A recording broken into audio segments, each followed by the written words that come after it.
حضرت داؤد طائی بڑی شان والے بزرگ ہیں۔ حضرت داؤد طائی کو وراثت میں 20 دینار ملے جنہیں انہوں نے 20 سال میں خرچ کیا۔ حضرت داؤد طائی کو حضرت فضیل بن ایاز اور حضرت ابراہیم بن ادھم جیسی بزرگیدہ ہستیوں سے شرف نیاز حاصل رہا۔ آپ کے طائب ہونے کا واقعہ اس طرح ہے کہ کسی گویے نے آپ کے سامنے یہ شعر پڑھا: کون سا چہرہ خاک میں نہیں ملا اور کون سی آنکھ زمین پر نہیں بہی۔ یہ شعر سن کر عالم بے خودی میں حضرت امام ابو حنیفہ کی خدمت میں پہنچ گئے اور اپنا پورا واقعہ بیان کر کے کہا کہ میری طبیعت دنیا سے اچاٹ ہو چکی ہے اور ایک نامعلوم سی شے قلب کو مضطرب کیے ہوئے ہے۔ یہ سن کر امام صاحب نے فرمایا کہ گوشہ نشینی اختیار کر لو۔ چنانچہ اسی وقت سے آپ گوشہ نشین ہو گئے۔ بعض کہتے ہیں کہ ان کے زہد کا سبب یہ تھا کہ حضرت ابو حنیفہ کے پاس بیٹھا کرتے تھے۔ ایک دن حضرت ابو حنیفہ نے ان سے کہا: اے ابو سلمان، ہم نے ساز و سامان کو مضبوط کر لیا۔ حضرت داؤد طائی نے پوچھا: اب کون سی چیز باقی رہ گئی ہے؟ تو حضرت ابو حنیفہ نے فرمایا: اب اس پر عمل کرنا باقی رہ گیا ہے۔ حضرت داؤد طائی فرماتے ہیں کہ یہ سن کر میرے نفس نے مجھے گوشہ نشینی کی طرف کھینچا۔ حضرت داؤد طائی رات کو یوں فرمایا کرتے تھے: اے خدا، تیرے غم نے تمام دنیاوی غموں کو معطل کر دیا ہے اور یہ غم میری اور میری نیند کے درمیان حائل ہے۔ حضرت داؤد طائی کی دایا نے ان سے کہا: آپ کو روٹی کی خواہش نہیں ہوتی؟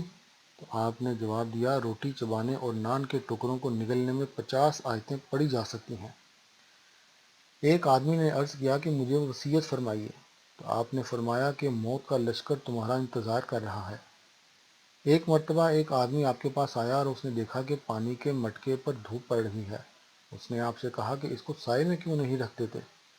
آپ نے فرمایا: جب میں نے ایسا رکھا تھا تو اس وقت دھوپ نہیں تھی، اور اب مجھے شرم آتی ہے کہ میں ایسے کام کے لیے قدم اٹھاؤں جس پر خط نفس پایا جائے۔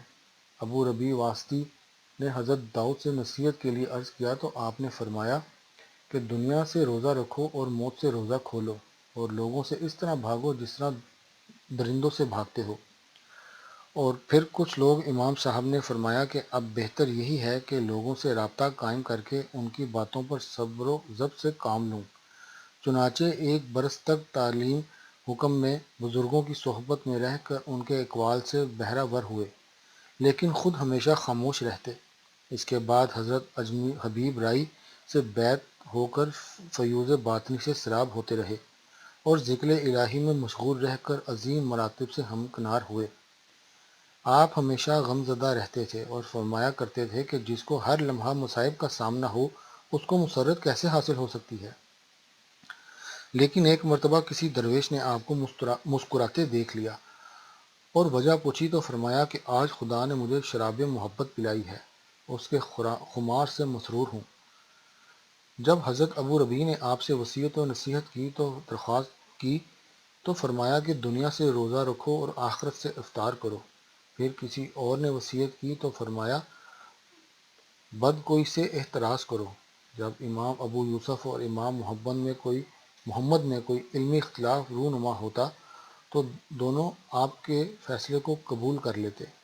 آپ نے فرمایا کہ مردے تمہارے انتظار میں ہیں، لیکن تمہیں بھی مرنا ہے، اس لیے وہاں کا سامان کر لو۔ اور پھر فرمایا کہ ترک حب دنیا سے بندہ خدا تک رسائی حاصل کر لیتا ہے۔